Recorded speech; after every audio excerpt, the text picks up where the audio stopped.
Bismillahirrahmanirrahim. Alhamdulillahi Rabbil Alameen.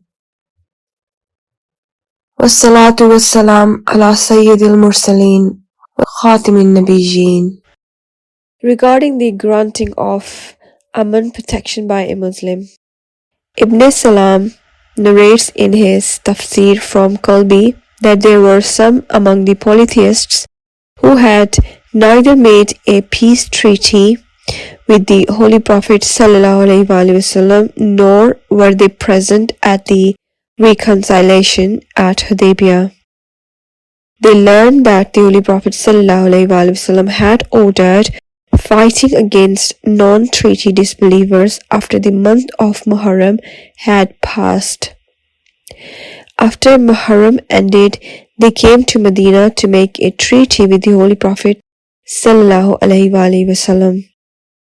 Allah's Messenger sallallahu, alaihi wasallam, said that there was only one condition for reconciliation: to accept Islam sincerely, establish prayer and pay zakat. The polytheists did not accept this condition. The Holy Prophet sallallahu, alaihi wasallam, did not harm them at that time until they returned to their homes. These people were Christian from the tribe of Banu Qas ibn Tahlaba. They went to Yamama. In the meantime, many people embraced Islam, and some of them also accepted Islam, while others remained steadfast in Christianity. It is mentioned in Musannaf of Ibn Abi Shaybah and books of SEERAH that the Prophet ﷺ's daughter Zainab's husband Abu al-As had some wealth that was seized by a Muslim contingent. Abu al-As escaped. Later at night, he came to his wife Zainab's house, searching for his wealth and sought protection. When the Holy Prophet ﷺ said takbir for Fajr prayer, Zainab called out loudly from the women's sections, "O people, I have granted protection to Abu al-As." After completing the prayer with the salam, the Holy Prophet ﷺ turned to the people and said, "Did you hear what I heard?" The people said, "Yes." He said, "By him, in whose hand is my soul, I did not know about this until I heard what you heard. Know that even if a low-ranking Muslim grant protection to someone, it is binding on all Muslims." The Holy Prophet ﷺ went to Zainab's house and said, "Accommodate him respectfully, but do not let him approach you intimately, for you are not lawful for him." The Holy Prophet ﷺ then addressed the people, saying, "If you do good and return his wealth to him, that is what we love. But if you refuse, then it is fair which Allah has given you without fighting, and you have more right to it." Then people returned all of Abu al-As' wealth to him. Abu al-As took all this wealth to Makkah and returned every person's trust to them. They said, "May Allah reward you with good.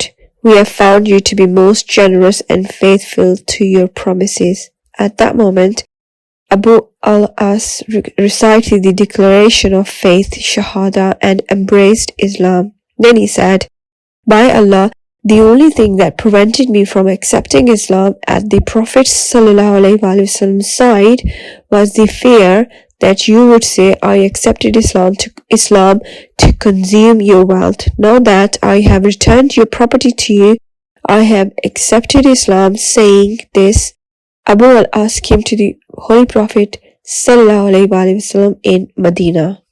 It appears to be a separate incident about the ransom for Abbas, not directly connected to the Abu al-As story in the previous narrative. When the Prophet ﷺ's uncle Abbas was taken prisoner at the Battle of Badr, the Muslims said, "O Messenger of Allah, permit us to pay the ransom for our nephew Abbas." At that time, the Holy Prophet ﷺ said, "Do not leave a single dirham unpaid." These are the words in Al-Asili's book. Similar words are found in Sahih al-Bukhari. However, when the Prophet ﷺ's daughter Zainab sent some wealth to ransom her husband Abu al-As from Muslim captivity, it included a necklace that her respected mother Khadija had given her at her wedding. When the Holy Prophet ﷺ saw that necklace, he said to the Ansar of Medina, "If you see fit, release the prisoner and return his wealth to him." The Ansar said, "O Messenger of Allah, certainly." So the Ansar released Abu al-As and returned his wealth, including the necklace, to him. The answer to this question regarding the different treatment is that the Holy Prophet ﷺ showed that leniency to Zainab because he ﷺ was moved with compassion upon seeing that she did not have the full amount for the ransom. Her entire possession was a necklace given to her by her mother Khadija at her wedding. Abu al-As himself had nothing. The wealth and goods he had were given to him by Quraysh for trade. He returned them to the Quraysh in Makkah as mentioned before. In contrast, regarding Abbas, the Holy Prophet ﷺ told the Ansar, "Do not forgive a single dirham from Abbas's ransom, because he was a wealthy man." In fact, the Holy Prophet ﷺ also ordered him to pay the ransom for some other people. Other historians have mentioned that the Holy Prophet ﷺ said, "Pay your own ransom and ransom for your two nephews Aqil and Nawfal, and your ally Uqba bin Amr from Banu al-Harith bin Fihr, for you are a wealthy man." Abbas said, "O Messenger of Allah, I had accepted Islam in my heart, but the Quraysh forced me to participate in Badr." Allah's Messenger ﷺ said, "Allah knows the reality of your acceptance of Islam. If you are truthful, Allah will reward you, but we will take the ransom based on your apparent state." Abbas said, "I have no wealth." The Holy Prophet ﷺ said, "Where is the wealth you gave to Al-Fadl when you left Makkah? There was no one else with you two at that time. You said to Al-Fadl, 'If I perish on this journey, give this amount to Fadl and this amount to Abdullah.'" Abbas said, "By him who sent you with the truth, no one knows about this except my wife. Now I know that you are truly the messenger of Allah." Then he paid 100 waqiya, approximately 4.3 kg of silver, as ransom. Ibn Ishaq has also reported similarly. Abbas said, "You have left me in a state where I have to beg from people." Later, Abbas embraced Islam. He ordered Aqil to also accept Islam, and he too became a Muslim. Apart from these two, no one else among the prisoners accepted Islam.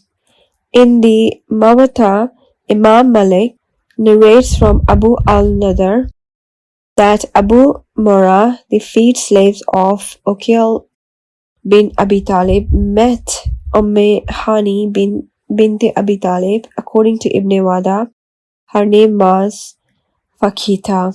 According to Ibn Hisham, it was Hind, and according to Al-Barki, it was Ramla. He heard Hani saying, "In the year of conquest of Makkah, I went to the Allah's Messenger sallallahu alaihi wasallam. He was taking a bath, and his daughter Fatima was holding a cloth for him as a screen. I greeted him. He sallallahu alaihi wasallam asked, 'Who is she?' I said, 'It's me, Hani bint Abi Talib.' He sallallahu alaihi wasallam said, 'Welcome, Hani.' When he sallallahu alaihi wasallam finished his bath, I said, 'O Messenger of Allah, my brother Ali says he will kill the man to whom I have granted protection.' Hani said this happened in the mid-morning. In the book of Ibn Janan and Al-Wadiha, it is narrated that the Holy Prophet ﷺ said, "The protection granted by even the lowest ranking Muslim is binding on behalf of all the Muslims." وَمَا تَوْفِيقِي إِلَّا بِاللَّهِ.